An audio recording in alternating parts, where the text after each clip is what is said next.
नमस्कार. मी प्रिया काळे आणि आपण ऐकत आहात तरुण भारत पॉडकास्ट. आज मी तुमच्यासमोर सहस्त्रभोजनाविषयी बोलणार आहे. सहस्त्रभोजनाचा आस्वाद ज्यांनी घेतलाय त्यांना याबद्दल माहिती असेल. ही गोष्ट जर आपल्याला आवडली तर एक लाईक करून शेअर जरूर करा. आजचा आपला विषय आहे थाट सहस्त्रभोजनाचा. साधारण 1970 ते 75चा काळ. प्रतिष्ठित आणि सधन मंडळींमध्ये कोणत्याही शुभप्रसंगी आणि कारणासाठी सहस्त्रभोजन घालण्याची प्रथा होती. सामाजिक प्रतिष्ठेचा तो एक दंडकच होता. त्या काळात एका पानास 2 ते 3 रुपये खर्च यायचा. सुग्रास भोजन असायचं. जिलबी मठ्ठ्याचा बेत असायचा. पंक्तीही किती देखण्या. सारं वातावरण मोहून टाकणारं. पुढं पाट, मागे पाट, ताटाखाली पाट, रांगोळ्या, बटाटा आणि वांग्याचे काप करून त्यात लावलेल्या उदबत्त्यांचा घमघमाट. स्टेनलेस स्टीलचं स्वच्छ पुसलेलं ताट, त्यात वाट्या, मंद स्वरात वाजणारी वाजंत्री. एका वेळी 200 ते 300 लोकांची पंगत, सोवळी नेसलेली मंडळी पाटावर ऐटीत बसलेली. चांदीच्या वाटीत रक्तचंदन आणि गंध घेऊन त्यांच्या कपाळावर गंध लावणारा तो यजमान, तोही सोवळं नेसलेला, आणि त्याच्याबरोबर त्याची पत्नी, नऊवारी नेसलेली आणि भरपूर दागिन्यांनी मढलेली. आणि हो, नाकात हमखास नथ असणारे. अन्नदानाचं महत्पुण्य आपण करतो आहोत याचं विलक्षण समाधान या दाम्पत्याच्या चेहऱ्यावर विलसत असायचं. वाढण्यासाठीही महिला असायच्या घरंदाज. त्या स्वतः सपासप वाढायच्या. नऊवारी नेसलेल्या, स्वच्छ, छान, काही ना काही अंगावर दागिना घालून पंक्तीत मिरवणाऱ्या पुष्कळ बायकांच्या नाकात नथ मात्र असायचीच. उदर भरण नोहे, जाणीजे यज्ञकर्म, ही भूमिका जेवणाऱ्यांची तर असायचीच, पण वाढणाऱ्यांची आणि मुख्य म्हणजे यजमानपद भूषवणाऱ्यांची पण असायची. सध्या साऱ्याच गोष्टींमध्ये विलक्षण तिराहितपणा जाणवतो. कुठे काय वाढावं याबद्दलही फारसे नियम वगैरे राहिलेले नाहीत. पण त्या काळात वाढपी असोत की महिला मंडळी, मोठ्या आस्थेनं वाढताना दिसायच्या.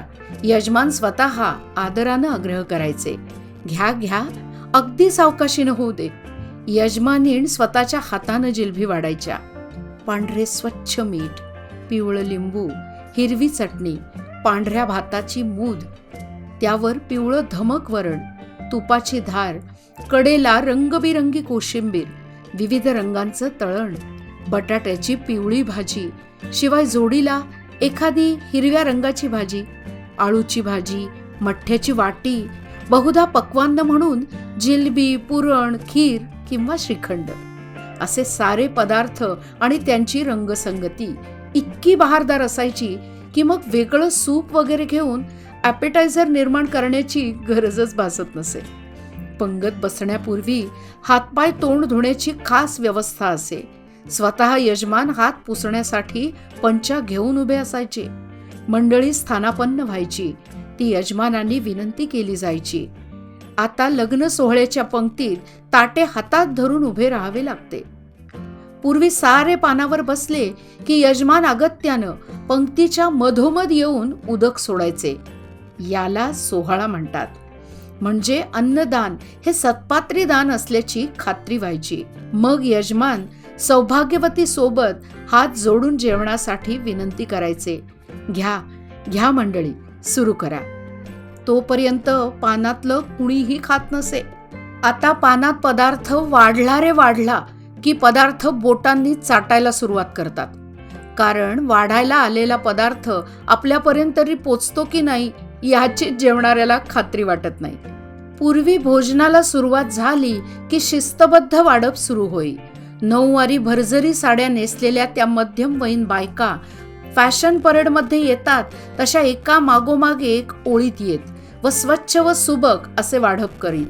अशा वेळी लग्नाळू मुली वाढायला पुढे असत आणि त्यांची झकास लग्नही जुळत. मुलगी अगदी नखशिखांत पाहावयास मिळे अशा वेळी सगळ्या आपताना पंगत रंगू लागली की एका मागून एक असे श्लोक म्हटले जात. मस्त रंगतदार आणि थाटात पंक्ती उठायच्या. हे सारे वातावरण आता लोप पावलेलं दिसतं. जो तो घाईतच आहे. अन्न ग्रहण हे यज्ञकर्म न राहता तो पोटपूजेचाच एक प्रकार होऊन राहिला आहे. आणि मनापासून आनंदानं दुसऱ्याला वाढणं जाऊन त्या जागी बुफे या आंग्ल रिवाजानं आपल्याला ग्रासून टाकलेला आहे. अनेकदा संकोच वाटावा असा हा प्रकार आहे खरं तर. अर्थात यात सोय असेलही, पण भारतीय संस्कृतीतील पंक्तीची मजा आता लोप पावत चालली आहे. भोजनाचा थाट इतिहास जमा झालेला आहे, याचा खेद वाटतो. आता उरलं आहे बुफे आणि प्लीज हेल्प युअरसेल्फ, एवढंच. वदनी कवळ घेता नाम घ्या श्री हरीचे. रसिक श्रोत्यांनो, जर तुम्हाला ही गोष्ट आवडली असेल तर एक लाईक आणि शेअर जरूर करा. भेटूयात पुढच्या वेळी. तोपर्यंत धन्यवाद.